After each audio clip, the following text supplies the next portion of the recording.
Do you see the slide? Okay.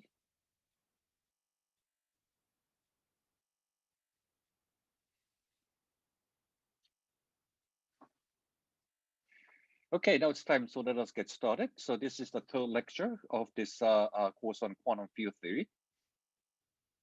And office hour this week, I tentatively hold it on Thursday, tomorrow, from 11 to 12.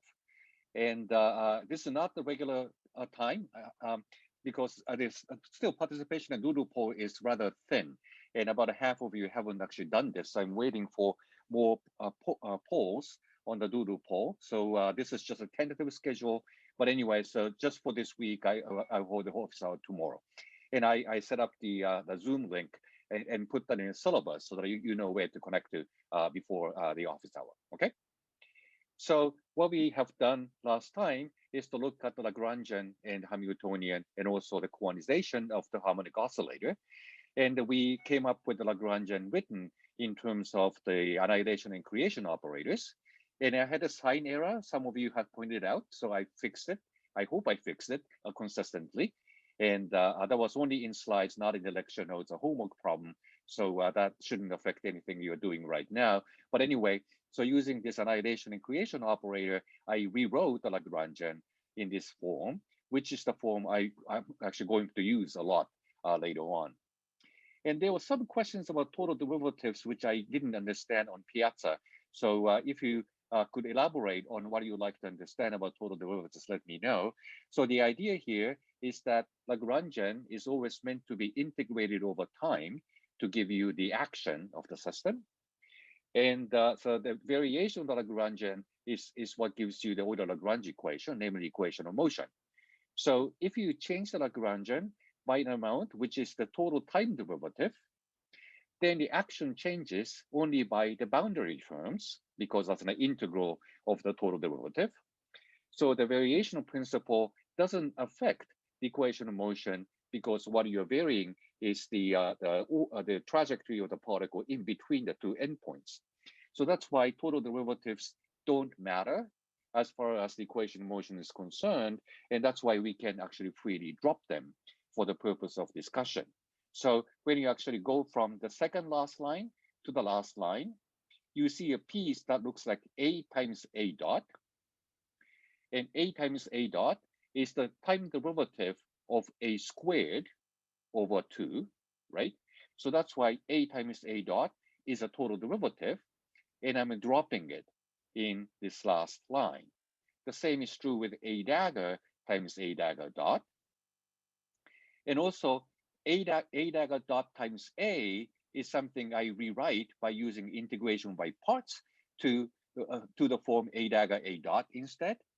And integration by parts, once again, gives you only the boundary terms, which don't affect the equation of motion. That's why I'm dropping it. So that's what it's meant by total derivatives in the last expression, which I don't care about, and hence you arrive at this the expression. So that's the part of the homework problem you're working on right now, and I hope that clarifies your question about total derivative, but please ask again if there's still something unclear.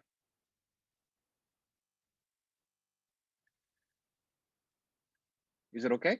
No questions about this? All right, so if you still have questions, you definitely are welcome to come to the office hour tomorrow and ask more about it. So anyway, so this is the form of the Lagrangian we end up using actually quite a bit for harmonic oscillator. And so far, we talked about only one harmonic oscillator, but it also just useful to look at the case when you have many harmonic oscillators, and each harmonic oscillator comes with a mass mi and the angular frequency omega I, then the total Lagrangian is the sum of the Lagrangian of individual harmonic oscillators. And correspondingly, Hamiltonian would be again the sum of the Hamiltonian of the individual harmonic oscillators, each coming again with this angular frequency omega I. And commutation relation between creation and annihilation operators is the same as the single harmonic oscillator case. So when A and A dagger refer to the same harmonic oscillator, A dagger commutator is 1. But if A and A dagger refer to a different harmonic oscillators, they commute. So the commutation is 0. So that's the way it works in the case of the multiple harmonic oscillators. And the Hilbert space can be constructed in the same way we have done with a single harmonic oscillator, but you have just a lot more options in using which creation operator you act on the ground state to create the excited states. So you have to each time label your creation operator with the indices that differentiate different harmonic oscillators. And using these creation addition operators, once again, I can rewrite Lagrangian using them. So this is, again, just a sum of the Lagrangian of each harmonic oscillator with the different angular frequencies, and each with their own creation addition operators. So I hope this piece is just obvious. So that's sort of a review of the harmonic oscillators for the later purposes. So any questions about this? I see chats. Professor, I have a question. Yep. I was wondering, so over here, do we need to worry about symmetrization at all? Well, that's a good question. So the idea here is that A commutes with A's because they are all annihilation operators. A dagger commutes with A dagger because they're all creation operators, which means that if A dagger commute with each other, you can freely interchange this AI dagger and this AJ dagger. So this state is already symmetric without any imposing additional symmetries on it. So all of these states turned out to be automatically symmetric under the interchange of different harmonic oscillators. So it turns out that that property ends up being the property of the Bose-Einstein statistics when we go to quantum field theory. So this is actually the beginning of that fact that once you have this kind of creation addition operators, symmetrization of the states is actually automatic. And we'll come back and talk about that. So this is one thing I advertised on the day one, that the quantum statistics actually is built in quantum field theory. So that's the way that will actually come out. And you will see it actually, I think on Friday. Good question. Any other questions?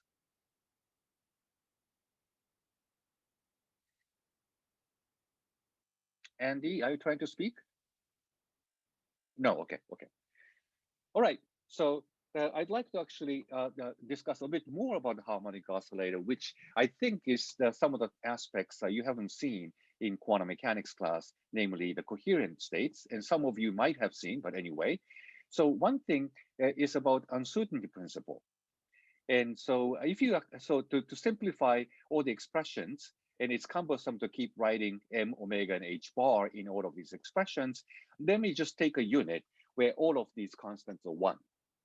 So then the A turns out to be just 1 over square root x plus IP, just to simplify the expressions. And you can always, of course, try to recover dependencies on these parameters later on. So this expression is simple, so that I can write x as A plus A dagger, so that this IP piece cancels between A and A dagger over 1 over square root 2. And because A would decrease n to n minus 1, A dagger would increase n to n plus 1. Both of those states are orthogonal to n, so this expectation value vanishes. Namely, the operator x has 0 expectation value in the number state n.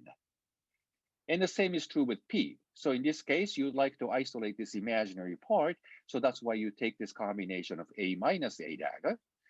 But it's the same argument, because A and A dagger always change the number.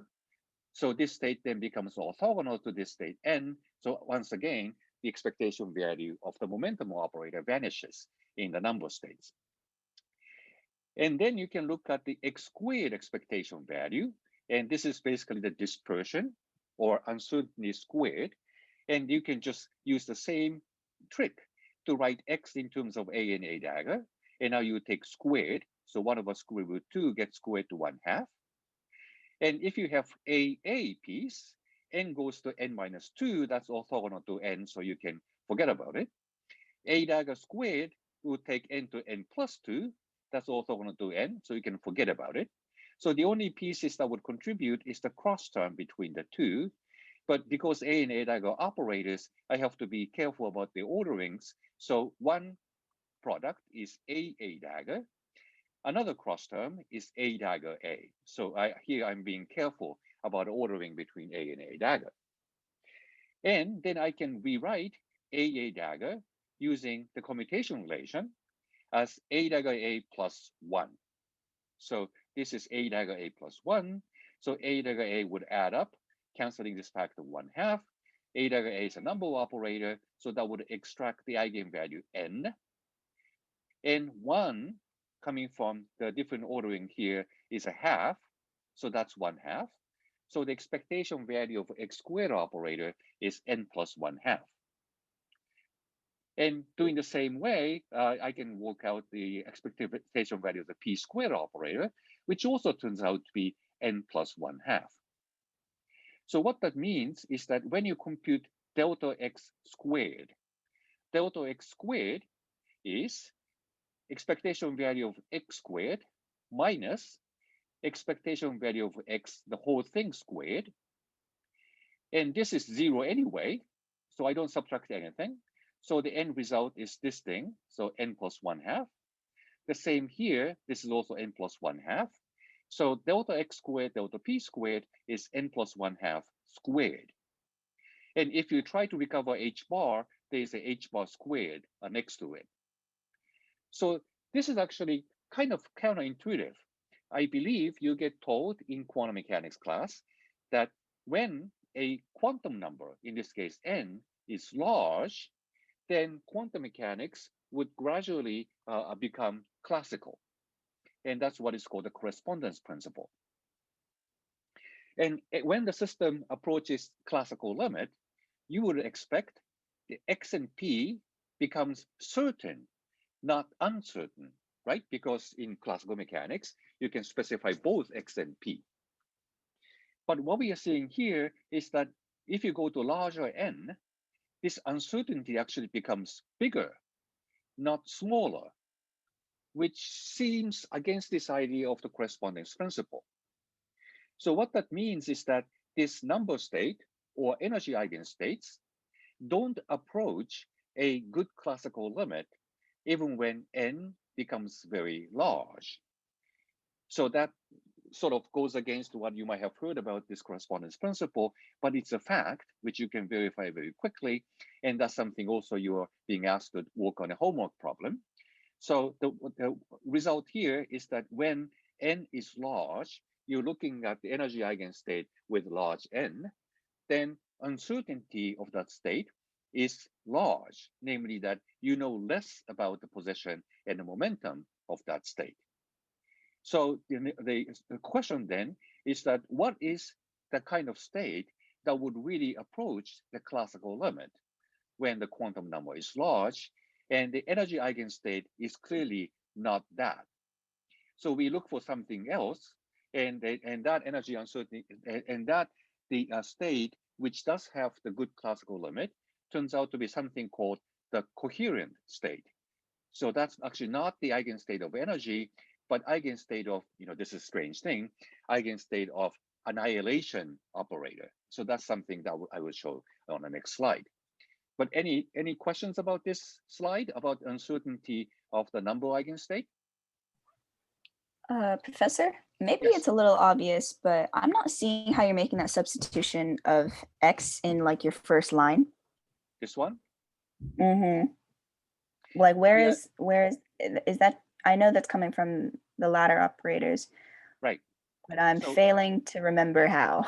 Yeah, so A in this unit is just x plus IP over square root 2, right? Right. And A dagger then is x minus IP over square root 2, because the P is Hermitian, I goes to minus I under Hermitian conjugation. So A dagger is x minus IP. So if you add A and A dagger, IP piece cancels between A and A dagger. Oh, I see. And x becomes twice as big over 1 over square root 2. So if I divide it further by square root 2, this becomes x. So I'm basically just isolating out the real part of the annihilation operator by taking this combination. Thank you for walking me through that. I forgot about that. Thank you. Good. And the same thing is also true with the momentum operator. I'm just isolating the imaginary part. That's why this is A minus A dagger. Well, thanks for asking the question. Mashit, is that right? Yeah, that's right. Okay, great. Any other questions? Yeah, I have a question. How in the third line, how do you go from a plus a dagger squared to then a dagger plus a dagger a? Yeah, so you just write a plus a dagger twice, right? It's a square, and then you write it out by expanding the product. So you get piece a dagger, a dagger a dagger a dagger. So you get those four terms. But AA doesn't have a matrix element because that would take n state to n minus 2 because you lower it twice. That's orthogonal to n state. So it doesn't contribute to this matrix element. That's why I'm dropping it. A dagger is the same way. That would take n state to n plus 2. That's orthogonal to n state. That's why I'm dropping it. So the only thing that there remains is the cross term of A times A dagger times A. So that's how I know that this is the right expression. Does that answer your question, Jacob? Yeah, my question, what I was wondering where the a squared and the a dagger squared just went, so that that makes sense now. Yeah. Okay, good. Any further questions? All right, so now you know that the number state doesn't approach a classical limit actually, even when n is large. So the intuition behind this is something like this. So imagine you have this phase space on XP plane. And classical motion of a harmonic oscillator is a little dot here, which moves around in this circle, right? So if you actually have X but no P, that's the pendulum swinging to the right, and you release it, then starts to go to the center where the potential is minimum by moving to the left. So that's why momentum becomes negative and X starts to decrease. So this is the motion of the pendulum swinging towards the center and then swinging further to the other side to the left. When X is now negative, then eventually it would stop where momentum is 0. And then it swings back and come back to where you started. And it keeps doing that. So that's the classical motion of a harmonic oscillator or pendulum. So the classical motion is represented by this little dot because you can specify both X and P, but you have to stay on this circle. So that's the idea of the classical motion. And so this circle is basically given by this requirement that the total energy is fixed. And again, I'm using this unit that m, omega, h bar are all 1. So this is the energy, this is the Hamiltonian, and energy is fixed to be n h bar omega. So that's n in that unit. So this is the what corresponds to the classical limit of the energy eigenstate. But the number eigenstate in quantum mechanics, as we talked about, has 0 expectation value of x. So it's spread out evenly between negative and positive x. It also has 0 expectation value of the momentum operator. So it's spread out evenly between positive and negative momenta. And the energy is fixed. So it basically needs to be on this circle. But now that I'm talking about the quantum state, everything gets a little bit fuzzy. So the quantum state of the number eigenstate would correspond to this circle, which is made a little bit fuzzy, and the state occupies everywhere on this XP plane at the same time. So that's the eigenstate of the Hamiltonian if you try to picture it on X and P. So this circle with a band now basically corresponds to 1 unit of h bar. That energy is between n and n plus 1 times h bar omega, which is taken to be 1 in this unit system. So that corresponds to this x squared plus p squared over 2 to be within this range, and that's this band over here. So from the classical motion to the quantum number eigenstate, we are talking about the situation where you are spread out on this phase space evenly along this circle with a finite width of the band given by h bar. And that's why if you go to large N, this circle becomes bigger, and the area occupied by X and P grows with N because the circle becomes bigger. And that is the way we can sort of intuitively understand why the uncertainty, namely delta X, delta P, is the area on this plane to become larger for larger N. So what we would like to do to identify sort of a good classical limit of the harmonic oscillator is to find a state like this. So here you have a circle with the minimum uncertainty, and delta X times delta P, that's the area, is given by h⁴/2. And that's the smallest uncertainty you can have in any quantum system. I hope you have actually learned that in quantum mechanics class. And so ground state of the harmonic oscillator actually does have minimum uncertainty if you go back to the previous slide, because uncertainty delta X plus delta P was given by n plus 1/2. When n is 0, that's indeed the minimum uncertainty state. So this is the ground state. So ground state is one of the minimum uncertainty states. But what we would like to see is state like this, where you have X and P finite now, and energy is also finite, but you still have this area to be minimal given by h/2. So this kind of situation should correspond to a good classical limit. And so this is actually the way you can work out the uncertainty. And in the unit where h bar is 1. And so in this unit, the coherent state has this area given by 1/2. That's the h/2. And so the question is, how do we actually obtain a state like this? So anyway, are there any questions about this intuitive understanding using this XP plane? Why the number eigenstate is actually not a good state for the classical limit, because the area associated with the state actually gets bigger for larger n. But instead, we are looking for a state like this one that still maintains the minimum uncertainty.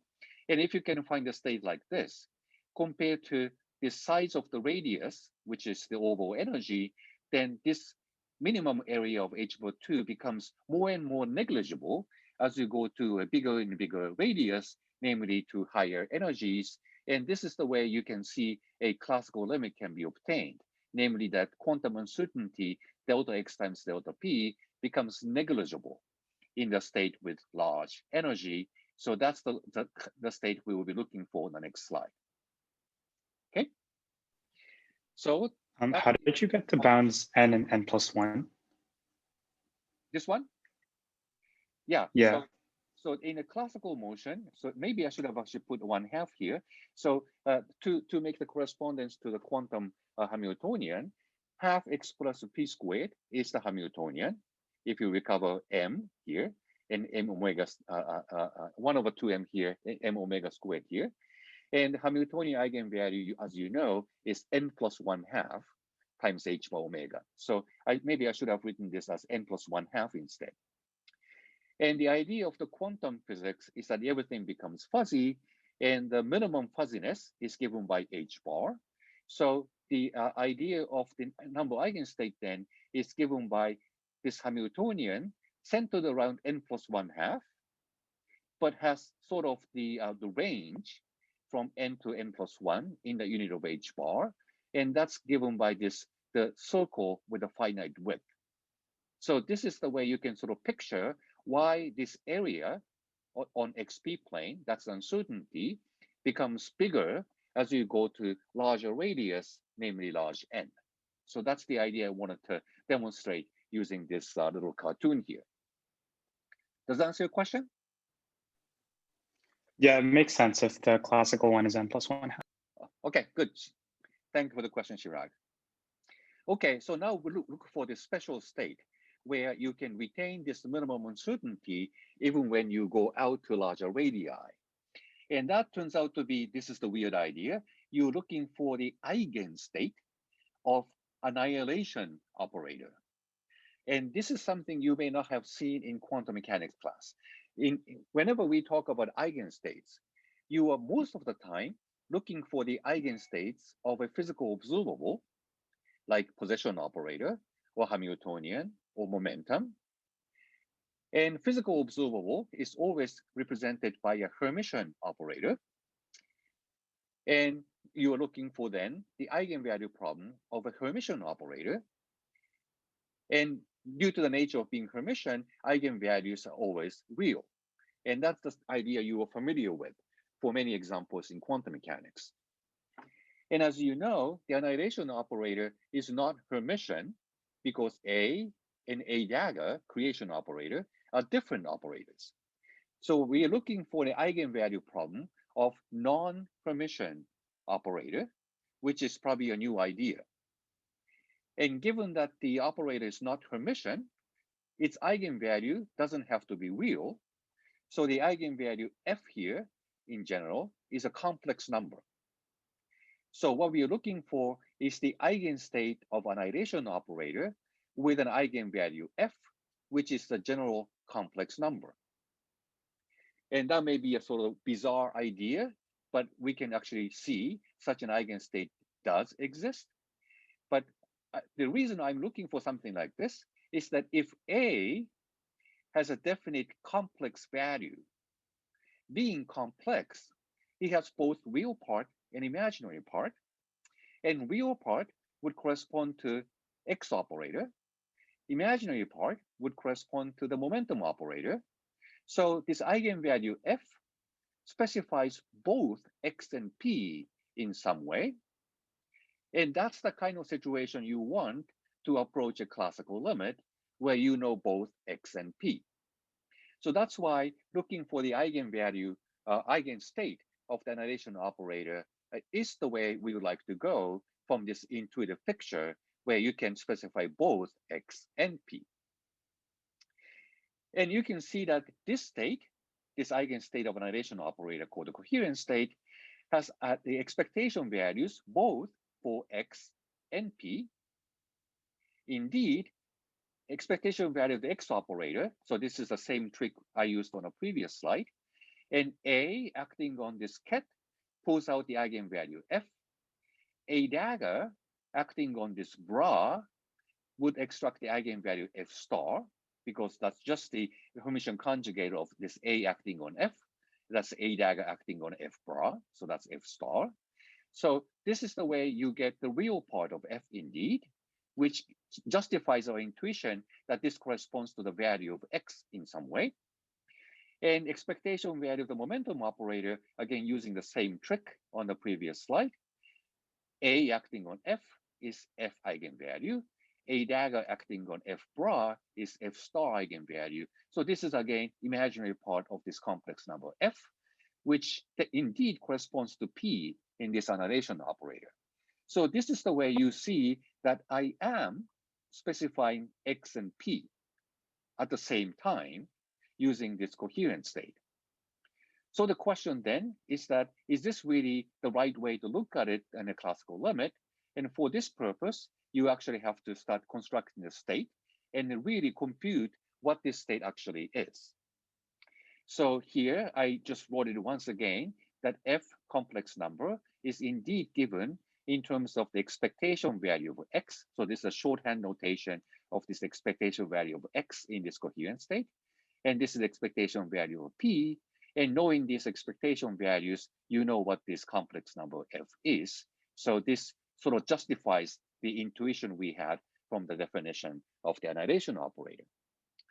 But now that we would like to actually explicitly construct what this state F may be, we have to look a little bit more closely at this. And the way you can sort of come up with this state in a heuristic fashion is by looking at this commutation relation between A and A dagger. And this commutation relation can be regarded that A is sort of the annihilation with respect to A dagger, right? So if A is the derivative with respect to annihilation operator, the derivative in A dagger itself indeed does have commutator 1. So this is sort of the shorthand idea what A may be using this creation operator. And this is actually not too unfamiliar because when you go to position the representation, P is given by X derivative. So I'm sort of extending that idea into the creation annihilation operators. So once you make this identification, is A is sort of derivative with respect to creation operator, then looking for the eigenstate of A becomes a simple problem, because if you have a state given by this exponential of the creation operator acting on the ground state, A dagger derivative acting on this exponent would pull out this coefficient in the exponent out of the exponential, so that this would give you an eigenstate of an annihilation operator. So this is a kind of heuristic argument here, but it turns out that this heuristic argument is indeed correct. Namely that I'm looking for this coherent state F, which is given by this e to the F A dagger acting on the ground state. And of course, this exponential of the operator should be defined in terms of the Taylor expansion. So exponential is expanded as a sum over 1 over n factorial times the exponent to the nth power. And that's an infinite series. And A dagger to the nth power acting on the ground state gives you the n state, because you raise the state by n times, with a normalization factor of square root n factorial. We talked about that last week. So it cancels the half of 1 over n factorial. And so the other half, namely the square root, remains. And out of this exponent to the nth power, I still have this, the number nf raised to the nth power.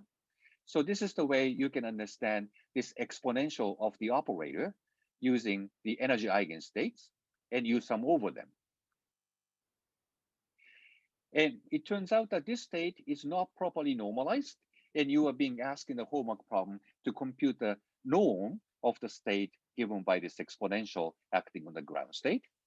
And once you know the norm, then you can divide the state by the square root of the norm to properly define a normalized state for this coherent state. And that actually turns out to be this factor here, e to the minus f star f over 2. So it's sort of a Gaussian damping factor. So it turns out that this state is indeed an eigenstate of the annihilation operator with the eigenvalue f, which is given by this coefficient in this Taylor expansion. And we will verify that on the next slide. And again, you are being asked to do so yourself in a homework problem. So any questions on this slide? Yeah, I have a quick question. Go ahead. When you're saying that the annihilation is sort of the partial with respect to creation, it seems to me when you put that into the commutation, you do get 1, but you also get 1 minus, or you get the total thing is like 1 minus the creation times the derivative on the end. Like you still have that derivative when you. Oh, I see what you're saying. Yeah. Yeah. So A dagger is this with A dagger on the right. But when you act this derivative on it, A dagger may act on A dagger to make it 1, but also this derivative may act on whatever may be still on the right to the A dagger. So that's the piece given by A dagger with derivative acting on whatever is on the right. So I have a piece which looks like A dagger, del A dagger. And that's the piece that's canceled by the other ordering A dagger A, which is A dagger times this, so that the remainder turns out to be just 1. So you need to be careful that when you look at A dagger in this ordering, this derivative is acting on everything on the right. So it doesn't just give you 1, but you are still left with a piece that is A dagger times derivative acting on whatever is on the right. And that's the piece that canceled by the other ordering in this commutator. Yeah, Does that that answer your makes question, sense. Adi? Okay, good. Yes, thanks. That's a good question. Thank you for asking that. Any other questions at this stage? I was just wondering if there are any issues that come up now that we're dealing with non-Hermitian operators, or if it just works out nicely because we get this information about X and P. Yeah, so it turns out it works out nicely. And so the only thing you need to be careful about non-Hermitian operator is really the fact that the eigenvalue is complex in general. So that's not something we often see in other observables because they are by definition Hermitian and therefore have real eigenvalues. But A being non-Hermitian, the eigenvalue is in general complex. So that's the only thing you need to be careful about. Thank you. Anything else? All right, so now we'd like to really verify that this state is indeed an eigenstate of the annihilation operator. But before doing so, I'd like to verify also the minimum uncertainty which we were after, because that was the reason why I'm looking for this. So now that X is given by this F plus F star real part over square root 2, and we can also work out this X squared expectation value very easily. So once again, X squared is A plus A dagger over square root 2, so I squared that. And the piece that goes like AA now has this eigenvalue F squared. A dagger is acting on this bra to extract F star squared as its eigenvalue. And I have a piece that goes like A dagger A from this product. Then A dagger is acting on F bra that extracts F star. A is acting on F ket that extracts F. So I get one piece that goes like F star F. But you also need to take care of the other ordering in A and A dagger here. So A dagger inside this expectation value. And then you use the commutation relation between A and A dagger to rewrite A dagger as A dagger A plus 1. And A dagger A, of course, gives you the same eigenvalue once again, but I'm still left with 1 from the commutator. So that's the expectation value for X squared. And I can put that, and then I can put this one together with X expectation value squared to compute the uncertainty in X. So I take this one and subtract this one squared. And then I get basically everything canceled except for this remaining 1 at the end. So I end up with 1/2. So no matter how big F is, I end up with 1/2. And I do the same thing also for the momentum.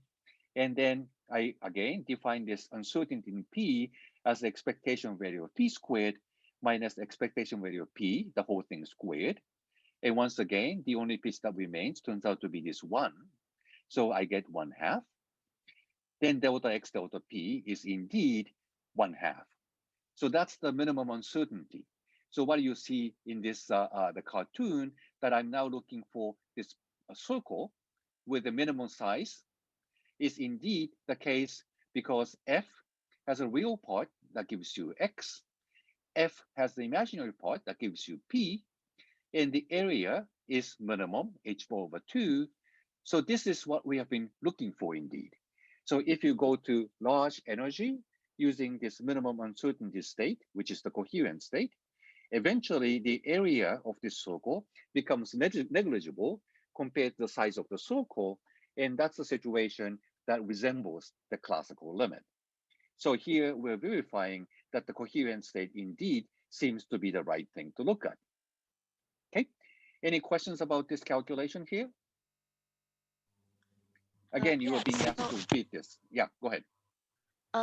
I know that the uncertainty value is supposed to be h bar over 2, but where did we get the h bar when we're doing these calculations? If you so write...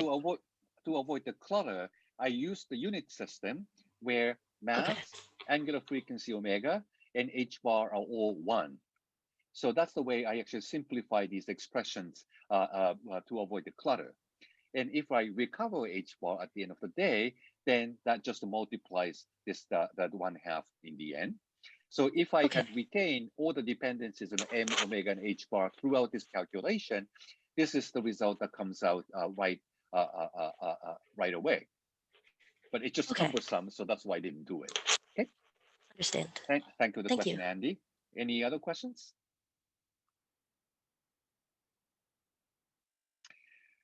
Okay, so the coherent state is a very special state that seems to have the correct classical limit because it has this minimum uncertainty.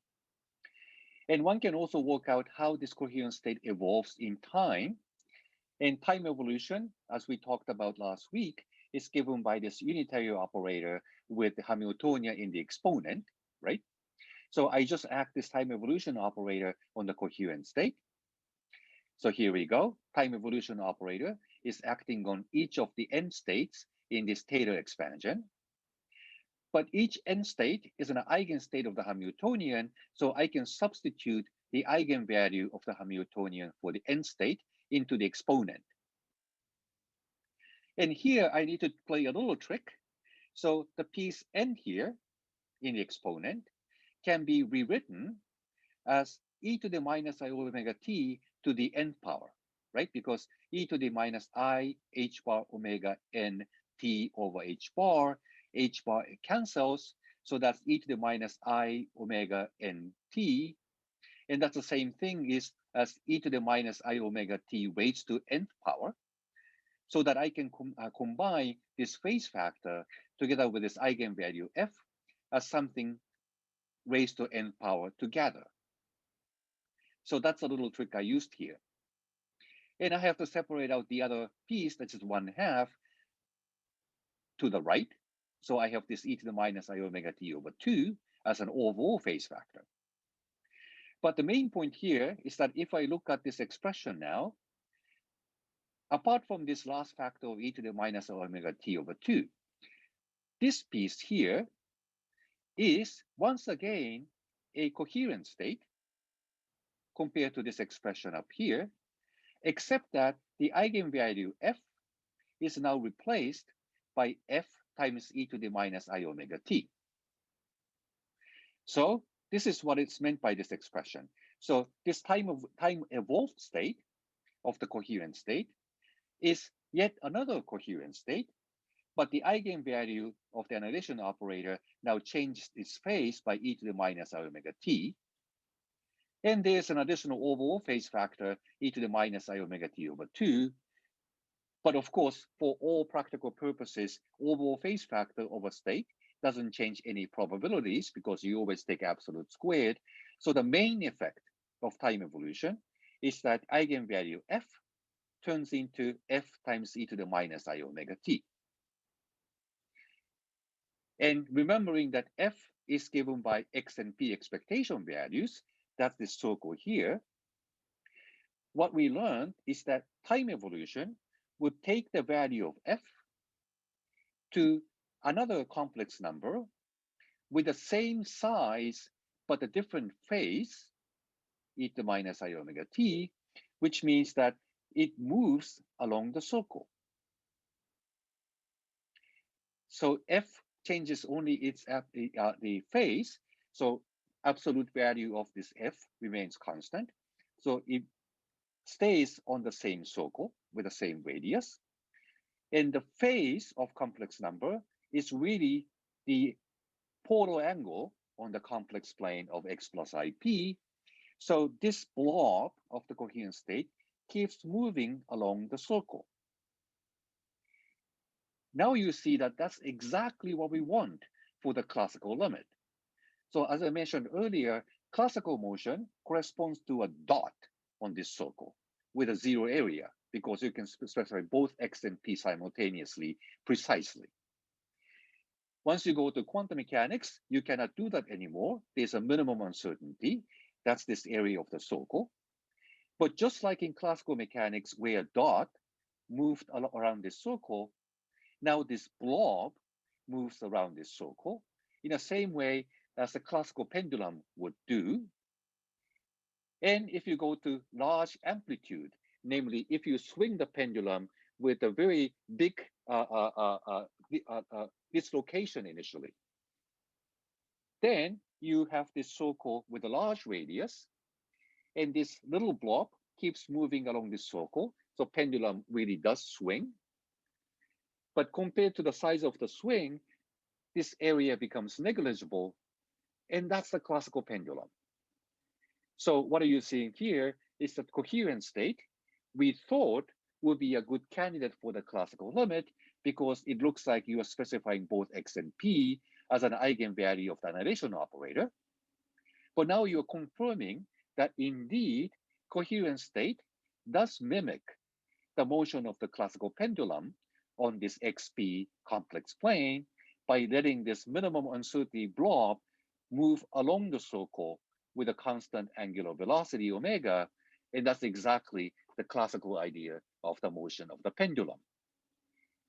And I don't know if you have seen this in quantum mechanics class. If you have, please raise your hand. I just would like to gauge the level of what's discussed in quantum mechanics class. But if you haven't, then this is the idea how you can get a good classical limit in a harmonic oscillator by using the coherent state. Okay, any questions about this slide? I have a question.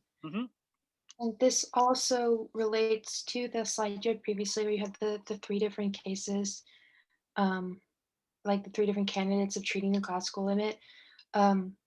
So the one in which you're trying to use the number eigenstate to find the So classical unit. You're talking about these 3 pictures Yeah. here? Okay. And the area actually grows if we try to increase the number eigenstate.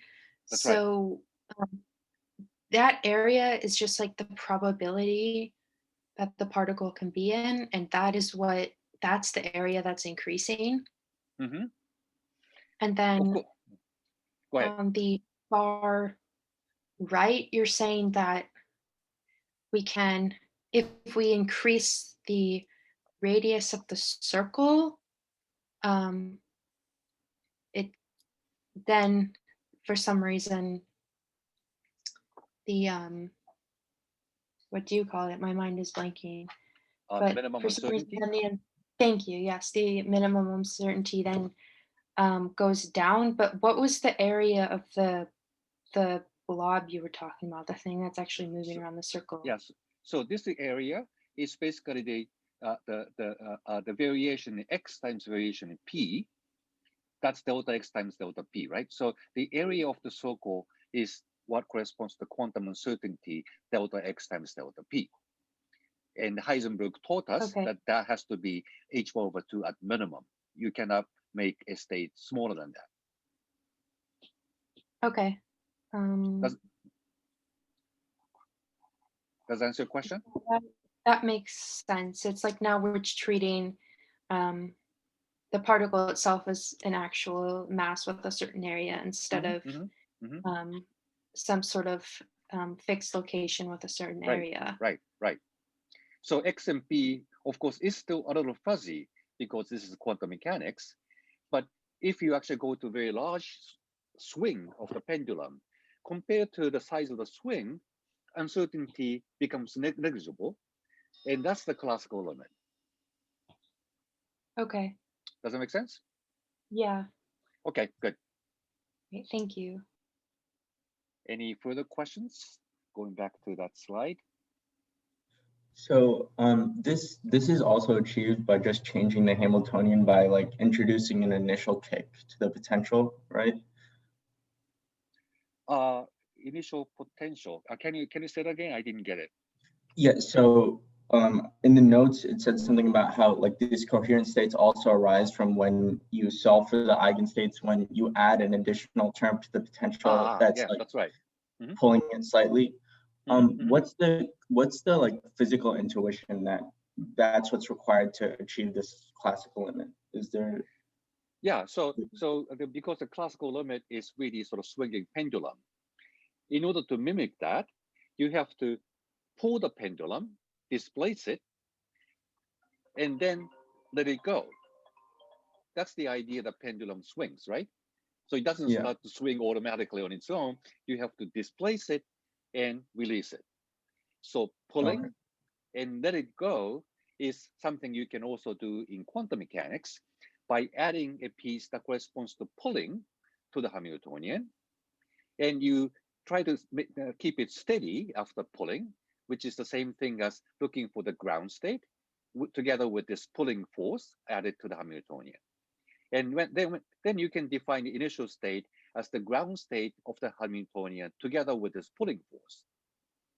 Then you release it, namely that you then remove this pulling force from the Hamiltonian and let the state start evolving with the harmonic oscillator Hamiltonian without this additional pulling force.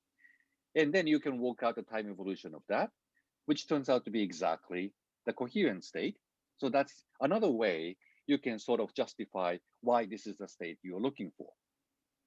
Okay, that makes sense. Because yeah, I was just wondering, because sometimes when you're solving it classically, you don't need to include this point to get your solutions. Like you just start without the point, and you still get the sinusoidal motion. But right. So because we have to mimic classical situation using quantum mechanics.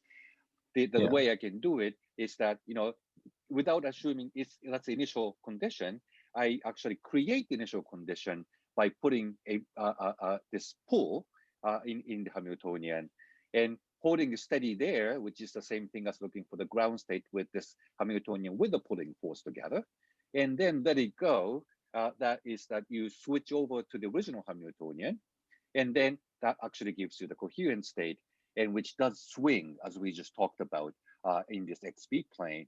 So that's how you recover the classical motion using the quantum harmonic oscillator. that makes sense. Thank you. Okay, good. Thank you for the question. Anything else?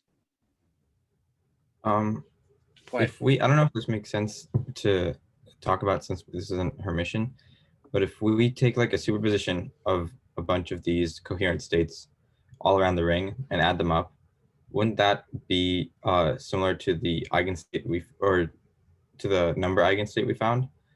That's an excellent question, and indeed the answer is yes.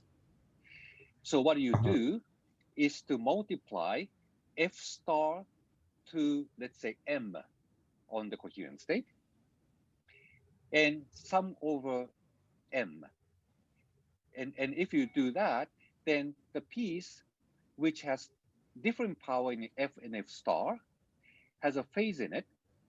And if you sum over n, then that oscillates and averages to 0. The only piece that will remain is when you have the same power in f and f star, so that the phase cancels. Then after the grand sum, that doesn't oscillate, and that leads to a finite sum. And that's how you can isolate the end state out of the coherent state. So it really does look like superposition of this blob all the way along this circle. And that's the way, indeed, you can recover the number eigenstate. So using this definition, you can actually try to yourself how to rewrite n using the coherent state and its superposition. And that looks exactly like that. That's a very, very good question indeed. That's very cool. Thank you. Any other questions here?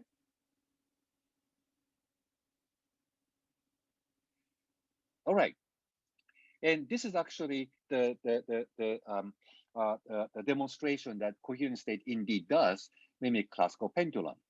So if I have the coherent state with rather small f, I think this is f equal 2, sorry, then I can work out this wave function of the coherent state, because I know the wave function for the number eigenstates that's given by the Hermite polynomials, and f state is just a superposition of them, so I can work out this superposition.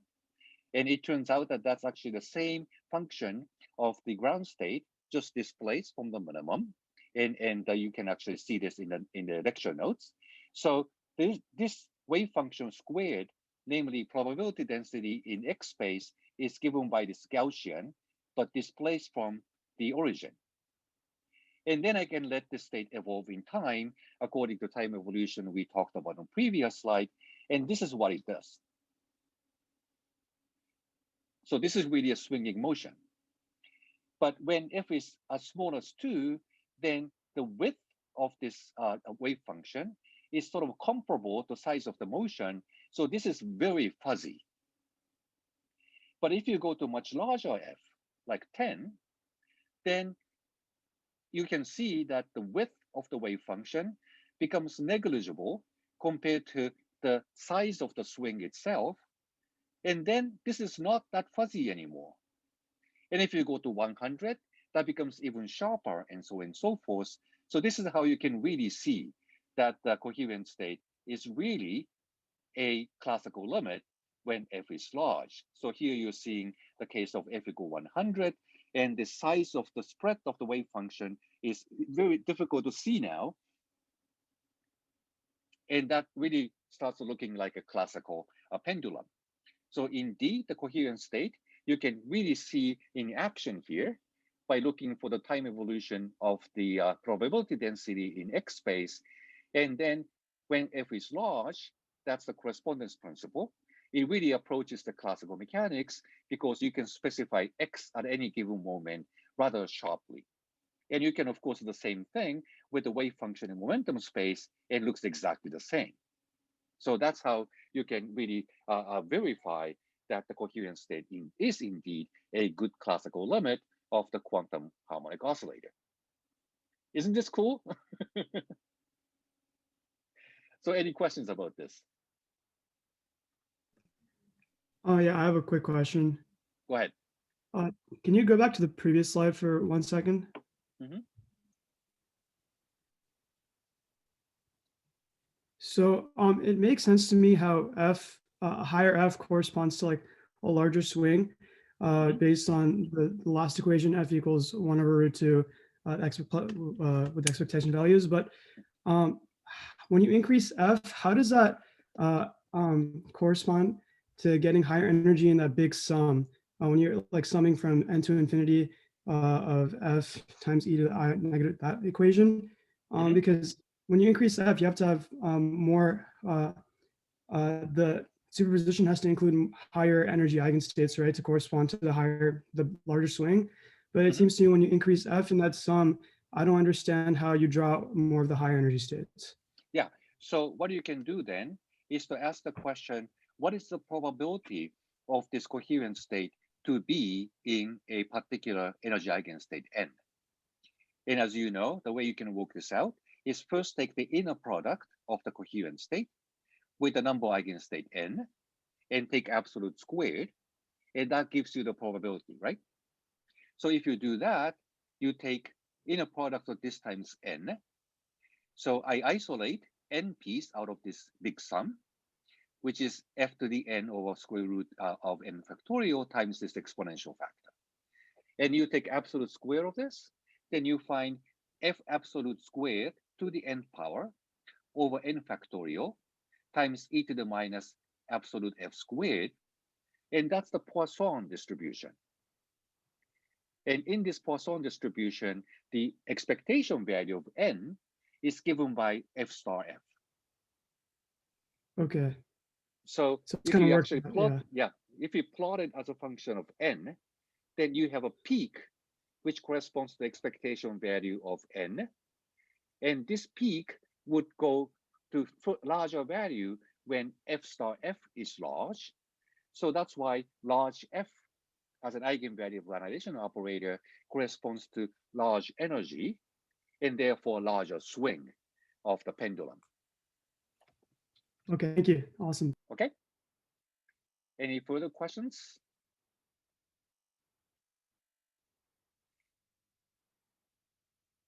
And let me make sure that I actually post the mathematical notebook that created this animation on the courses, that you can actually check it out yourself and play with it by changing the values of f, and you can put in also different values for mh bar omega and so on and so forth. So you can try this yourself at home.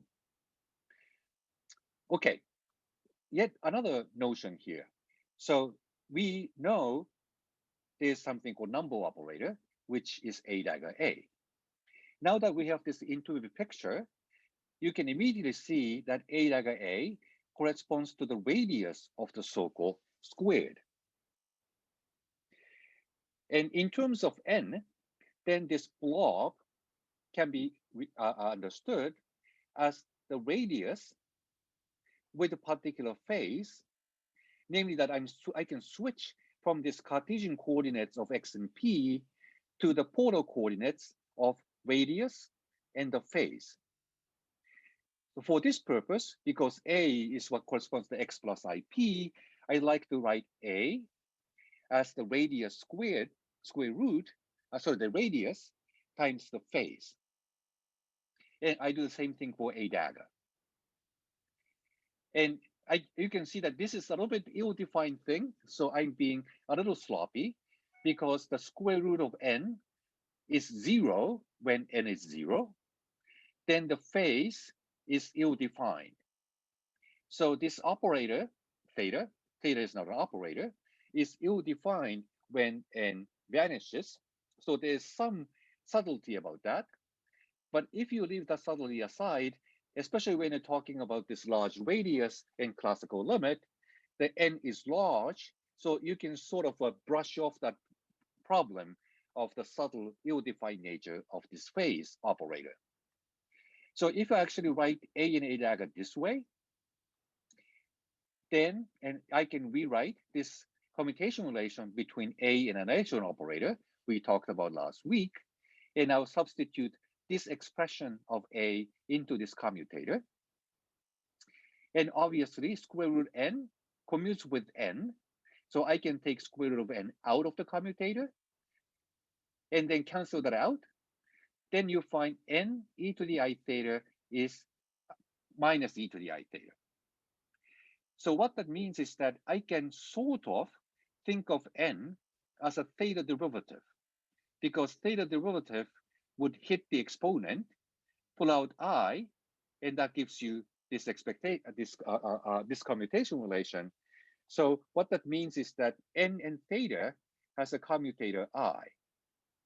And as I emphasized already, when you actually eliminate factor of square root n from the both sides, I'm assuming n is not 0, right? So that's still the subtlety associated with this idea. But up to that subtlety, I can factor square root of n out. Then I know n e to the I theta commutator. Therefore, I know n theta commutator. That turns out to be just I. So what you see here is that n and theta are like x and p. Namely, they are canonically conjugate to each other. And that means you also have the uncertainty in n and theta bigger than 1/2. And that's exactly what you can see in this picture too. So instead of talking about uncertainty in Cartesian coordinates x and p, that's what we did before, you can talk about uncertainty in this radial direction and uncertainty in the phase direction. And once again, this is the minimum uncertainty. And this is something called number phase uncertainty principle for the harmonic oscillator. So instead of talking about x being fuzzy, p being fuzzy, coherent state has energy being a little fuzzy because they follow Poisson distribution I mentioned in response to the question just a minute ago. And the phase is also a little bit fuzzy so that you have this minimum uncertainty in this blob. So that's another way of looking at this minimum uncertainty, namely that there's an uncertainty between the number, which of course corresponds to energy, and the phase, which corresponds to where you are on this swinging motion, which is a little bit fuzzy. So that's the idea called number phase uncertainty principle. And we end up actually using this idea when we actually go to QFT. So now we are doing quantum mechanics, but all of these ideas actually end up coming back when we do QFT, and we will actually rely on this number phase uncertainty in describing actually the Bose-Einstein condensates of cold atoms. Okay, any questions about this? So Professor, can we view the number phase uncertainty as just a coordinate transform of the canonical position momentum uncertainty? Yeah, that's right. Yeah. So I'm just basically switching from Cartesian coordinate to the polar coordinates. So just a coordinate transformation. So the only thing you need to be careful about is the fact that theta becomes ill-defined when you're at the origin. So there's definitely that subtlety. But when you're talking about the classical limit, this blob is so far away from the origin, so you can sort of shove that subtlety under the rug and not worry about it. Okay, is that okay, Chirag? Yeah, thanks. Good. Any other questions? All right. And now that you have this phase operator, you can also think about the phase eigenstate, but I said almost because of the subtlety when n vanishes. And so the phase eigenstate would correspond to this kind of the radial line in picture, right? So then you have well-defined theta, but n is now completely uncertain. So delta theta is 0, delta n is infinite, satisfying this uncertainty principle. So this is what would correspond to the phase eigenstate. So this picture immediately tells you what the phase eigenstate is going to look like. And that's a superposition of all of these energy eigenstates with a common phase factor. So this is the phase eigenstate. And you can actually verify that this is indeed the eigenstate of the phase operator by acting annihilation operator on top of it to identify this phase factor coming out. But the subtlety does remain. So I'm off by this contribution from the ground state, which corresponds to the origin, where phase is ill-defined. So I'm off by this ground state where you have to face this subtlety. But apart from that, this is almost the eigenstate of the phase operator, as you can sort of expect by taking the linear superposition of energy eigenstates all the way to infinity with the common phase. So the talking about the phase operator actually does make sense. You can really construct such a state of the eigenstate of the phase operator apart from this subtlety involved.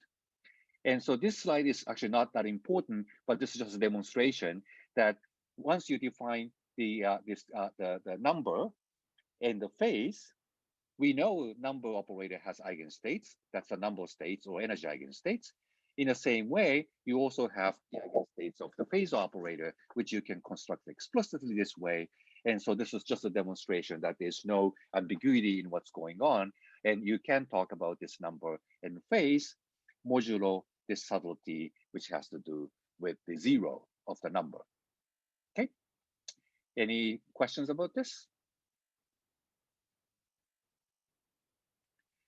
As I said, this slide is actually not that important. So if you're confused, you don't have to worry too much about it, but you can verify this yourself explicitly. So this is the ambiguity. So now we actually finally would like to go to QFT. So let the creation begin. So we have studied harmonic oscillator and quantum mechanics, and now we make a big jump going to QFT. So jump is, we talked about this multiple harmonic oscillators. You have annihilation operator and creation operator for each harmonic oscillator, given by this index n or m, and they satisfy this commutation relation. So AA dagger is 1 when both annihilation creation operator refer to the same harmonic oscillator, and they all commute when they refer to a different harmonic oscillator. So this is the multiple harmonic oscillator we talked about just a half an hour ago. And here's the jump. So we call A dagger as a creation operator, but now we literally mean it. Namely, we regard this A dagger as an operator that creates a particle. And that's a huge jump. So A dagger in quantum mechanics used to be an operator to go up in the ladder from state n to n plus 1. But now we interpret the n as the number of particles. And A dagger is literally a creation operator that creates a particle. And that's the jump from quantum mechanics to quantum field theory.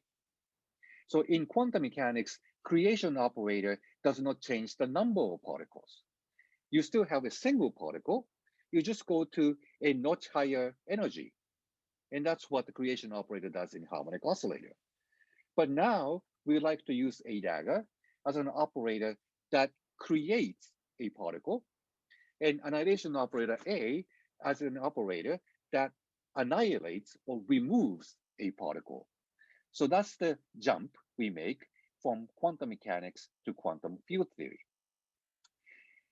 And let's say then this n index of multiple harmonic oscillator now corresponds to space. So you create a particle at a particular position. So that is the interpretation now of this creation operator A n dagger. So this is an operator to create or add a particle to the system at position n. Similarly, the annihilation operator an is an operator that annihilates the particle, removes the particle from the position N. So I can picture it this way. So imagine you have a lattice in one dimension. And so each site is labeled by an integer N. And here I now created a particle. Now I created 2 particles. I created 3 particles, 4 particles, and so on. So I use the ground state of the harmonic oscillator at every location. So this is the tensor product of the ground state for this harmonic oscillator, this harmonic oscillator, this harmonic oscillator, dot, dot, dot, dot. So this is the ground state for the entire system. And one particle state is now given by acting the creation operator at this site.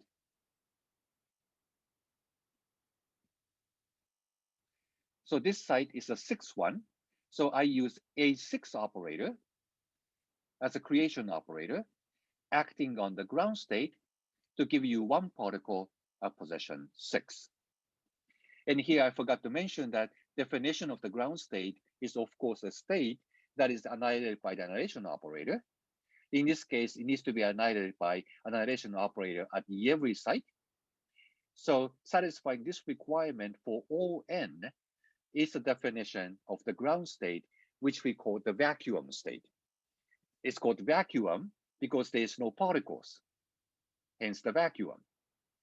Once you put one particle in here, it's no longer a vacuum, and this is the one particle state. If I use the creation operator twice at position 6 and position 14, that gives you this 2 particle state. Here is the 3 particle state, and here's the 4 particle state. So that's the huge jump now we talk about. And this actually is the essence of the quantum field theory. And it may not look like a field at all yet, and we get to that, but the idea that you introduce an operator that can create or annihilate a particle is the essence of quantum field theory. And if you remember the advertisement I did on the first day, we can never describe a process where number of particles changes using quantum mechanics, because the wave function in quantum mechanics has a fixed number of arguments, therefore fixed number of particles. You can never describe a process where number of particles increases one by one, decreases by 1, such as the emission of photon from atomic excited state. But here we are constructing the Hilbert space using this creation operator of a particle. So your Hilbert space already contains states with different number of particles in it. And also you have an operator that can change the number of particles, namely creation and annihilation operators. So then you are in business. This framework allows you to talk about a process where number of particles can change, because all you have to do is to use the creation and annihilation operators. So that is indeed the essence of quantum field theory. So all you need to do is to start with this familiar commutation relation between creation and annihilation operators. We also know the Lagrangian for it. And now the sum over n has a new interpretation as the sum over all sites on this one-dimensional lattice. And of course, the real electron doesn't have to stay on lattice. They can freely move on the continuous space we live in. So starting from this discretized space, I will go to a limit where space is continuum. Just by taking the limit, the lattice constant eventually is taken to 0. So this is the beginning of this idea of using creation and annihilation operators for particles. And that sounds totally bizarre and crazy to you probably right now, but you eventually get used to it. And using this idea of creating particle at a given position, using a m dagger, I eventually consider this m to be the coordinate or position in continuous space. Then I'm talking about an operator as a function of space. And that's the field operator, because what is meant by the word field is something is a function of space, right? So the electromagnetic field is a function of space. So I eventually get an operator as a function of space as the creation operator of a particle at a given position by taking the continuum limit of this example on the lattice. But before doing so, right now I have a severe limitation because every position is an independent harmonic oscillator. Once you put a particle at a given site 11, it stays there. It can't move to position 10 or position 12. So I'm missing something in this Lagrangian because it doesn't allow for the particle to move from one site to the next. So I have to modify this Lagrangian to make it possible. And that's the next slide. But here I actually stop because this is a very important conceptual jump in quantum field theory. Namely that I'm using creation annihilation operator literally to create and annihilate particles in this big Hilbert space, which contains states with different number of particles in it. And all of this is realized by a set of independent harmonic oscillators at each position in space. Okay, questions? I'm sure there are questions. Do we run into any problems with the fact that you can create multiple particles in the same position? You can act as like A2 like squared, for example? That's an excellent question. So you are completely right. If I create a particle at position 6, I can use the same creation operator once again to go from 0 state to 2 state. It looks like that's just totally fine from this conservation. And indeed, in this formulation, you can put multiple particles at the same site, which basically means that we are talking about bosons. There's no exclusion principle. So this is a description of a boson, a particle that obeys the Bose statistics. For two reasons: you can occupy the same state multiple times, so it's not subject to exclusion principle. Also that you can freely interchange creation operators at different positions because they commute, which means that this wave function is symmetric under the interchange of particles at position 6 and position 14. So that's yet another way you see that this description is for bosons. So what that means is we have to come back and think again how we can describe fermions later on. But that again can be done using slightly modified version of the harmonic oscillator where commutation relation is replaced by anti-commutation relation, namely that rather than having AA dagger minus A dagger A, we have AA dagger plus A dagger A being 1. And it turns out that that gives you a perfect description of fermions, and we'll come back and talk about that. So that's an excellent question. Any further questions on this slide? I have two questions. Go ahead. Yeah, so my first question is, so if we're now using the creation and annihilation operators to create or remove particles at certain spots, how do we go up or down energy levels in a certain harmonic oscillator?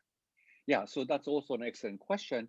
So energy levels is defined by this omega in the Lagrangian, so that when you create a particle, that has a cost in energy given by h bar omega.